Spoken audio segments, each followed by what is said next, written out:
मैं नाचती गाती जरूर हूँ, लेकिन अपने जिस्म का सौदा कभी नहीं करती। सौदा नहीं करती तो ना सही, खैरात ही दे दो। मैं भूखा जरूर आया हूँ यहाँ, लेकिन भूखा जाऊंगा नहीं। छोड़ दे मुझे, छोड़ दे। बहुत हो गया तुम्हारी बदतमीजी का तमाशा। मैं बर्दाश्त नहीं कर सकता कि किसी मर्द का हाथ एक कमजोर औरत पर उठे, चाहे वो औरत वेश्या ही क्यों ना हो। सुन लो दोस्त, तुम वैश्य के जीने पर तो चढ़कर खुद आए थे, लेकिन जाओगे 4 कंधों पर सवार होकर।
स्टार्ट करो, चलो।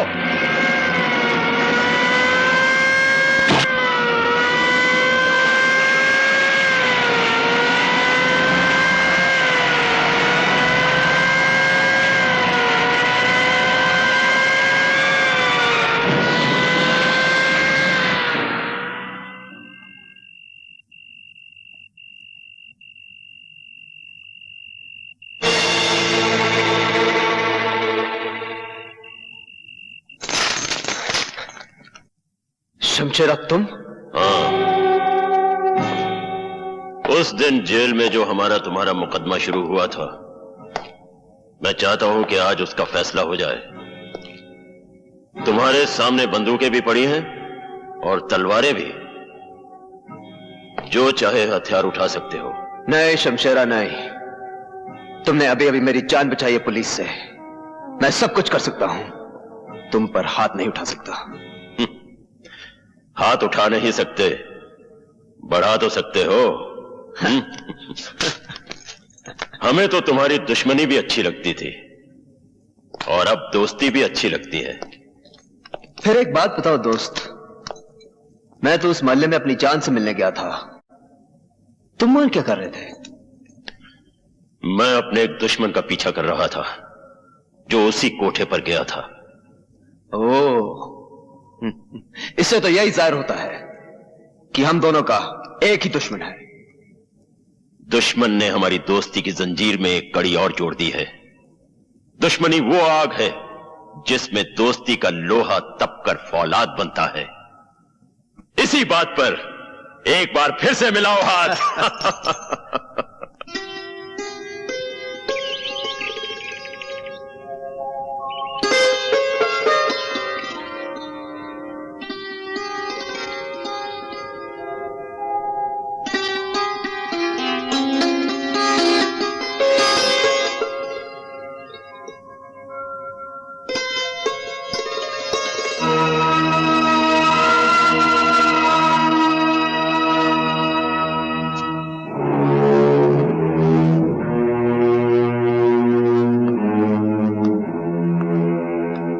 जरा सुनिए, अपनी अमानत तो लेते जाइए। अमानत? हाँ, जिस चीज को आप लेने आए थे उसे यहीं छोड़कर चले जाएंगे आप?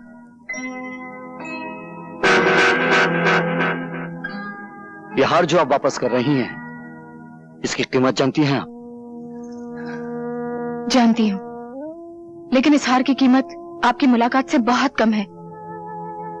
कल रात जब मैंने आपको मुझ जैसी तवाइफ को बचाने के लिए लड़ते हुए देखा, तो पता चला कि शैतानों की दुनिया में आप जैसे इंसान भी बसते हैं।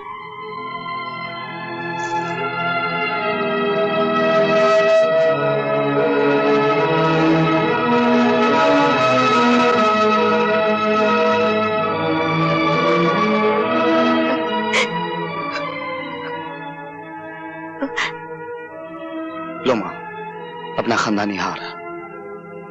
तुम्हारा एक बेटा इसे ले गया था, समझ लो दूसरा बेटा वापस ले आया।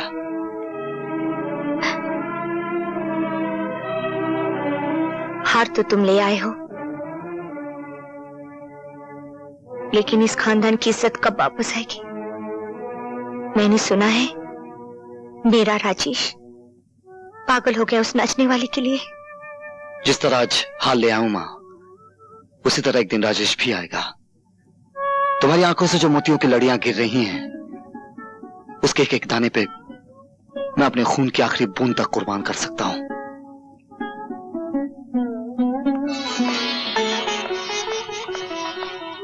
भगवान, आज मैं जिंदगी में पहली बार तुम्हारी मंदिर की सीढ़ियां चढ़कर आई हूं। ये कहने आई हूं कि ना तो मुझे तुम्हारी ये दुनिया चाहिए, न आसमान पे बिखरे हुए तारे चाहिए, और न जमीन के नीचे दबे हुए खजाने। चाहिए तो बस यही चाहिए, मुझे उस बाजार से उठा लो जिसे आज तक मैं अपनी मां की गोद समझती आई हूं, और मेरे सर पर वो आंचल डाल दो जो एक कोठे वाली को घर वाली बना सकता है।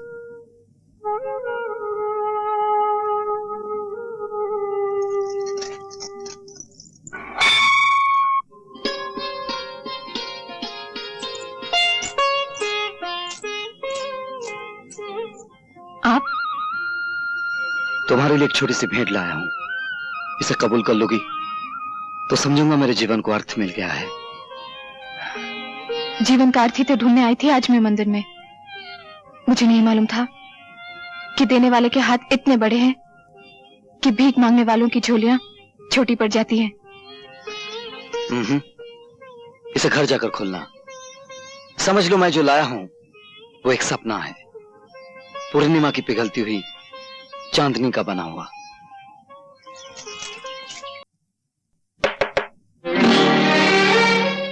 तुम? कसर है तो सिर्फ इतनी कि पलंग पे फूलों की झालर नहीं लगाई गई और हमने दूल्हे का सहरा नहीं बांधा। चलो कोई बात नहीं, सहरा हम सुहागरात के बाद बांध लेंगे। खबरदार जो मुझे हाथ लगाया। अब मैं बाजार में बैठी हुई एक तवाइफ नहीं हूं, एक शरीफ आदमी की अमानत हूं जो मुझसे ब्याह कर रहा है। अरे हम भी तो ब्याह ही कर रहे हैं तुमसे। लाओ एक चुटकी भर सिंदूर हम भी तुम्हारी मांग में भर दें। तुम समझते क्यों नहीं? मैं अब रवि की दुल्हन बनने वाली हूँ। रवि की? हाँ। अरे तुम तो सारे शहर की दुल्हन बनने वाली हो। किसी एक की बन भी जाओगी तो कितने दिन बनी रहोगी? हर रोज दरवाजे के बाहर एक नई बारात खड़ी होगी और सबसे पहले मेरी बारात आएगी। तुम्हारी बारात नहीं आएगी, तुम्हारी अर्थी यहां से जाएगी। निकल जाओ यहां से।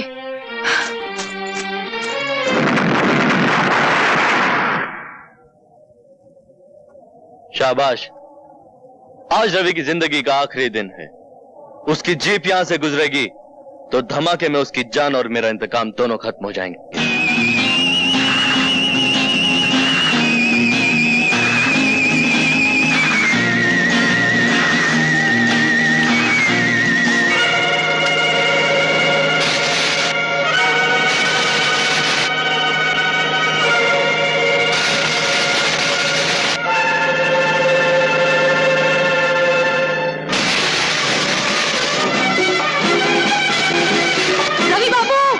रवि बाबू रुक जाइए।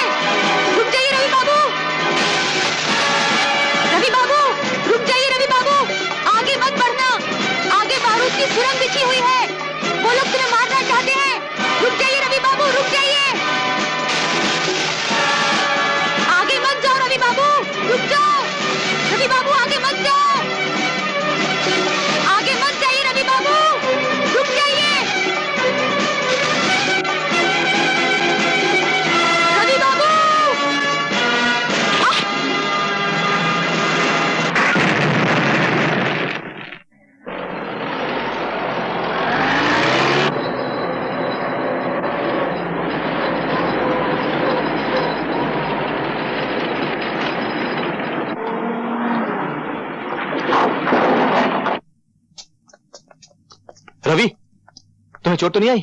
जिन्हें मैं वक्त पे कूद गया था, लेकिन जीप बिल्कुल खत्म हो गई। अरे तुम्हारी जान जीप से कहीं ज्यादा कीमती है। लेकिन ये हरकत की किसने? आपके लाडले बेटे राजेश ने। क्या? वो देखिए भाग रहा है।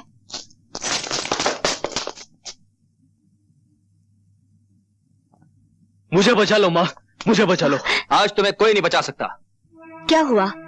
क्या किया है मेरे राजेश ने?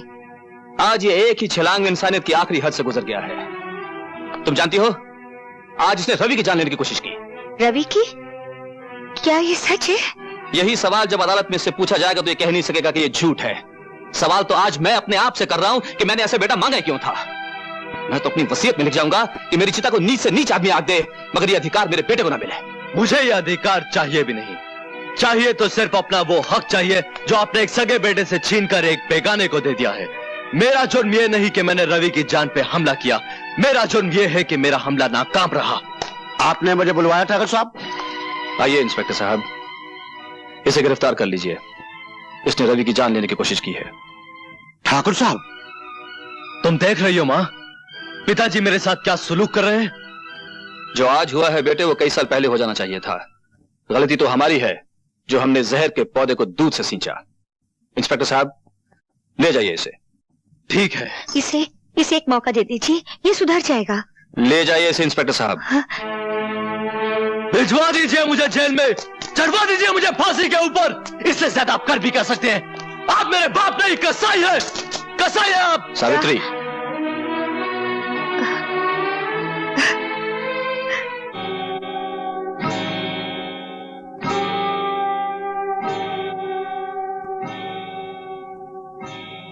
क्या खबर लाए मंगलू? सरदार, प्रेम सिंह के बेटे राजेश ने रवि को मारने की कोशिश की, इसलिए प्रेम सिंह ने राजेश को पुलिस के हवाले कर दिया। यह तो हमारे लिए बहुत बड़ी खुशखबरी है। अब शमशेरा बेटे को पुलिस से आजाद करा के उसे उसके बाप ठाकुर प्रेम सिंह को मारने के लिए इस्तेमाल करेगा, और फिर ठाकुर प्रेम सिंह की चिता तैयार करेगा शमशेरा, और उसमें आग लगाएगा उसका बेटा राजेश।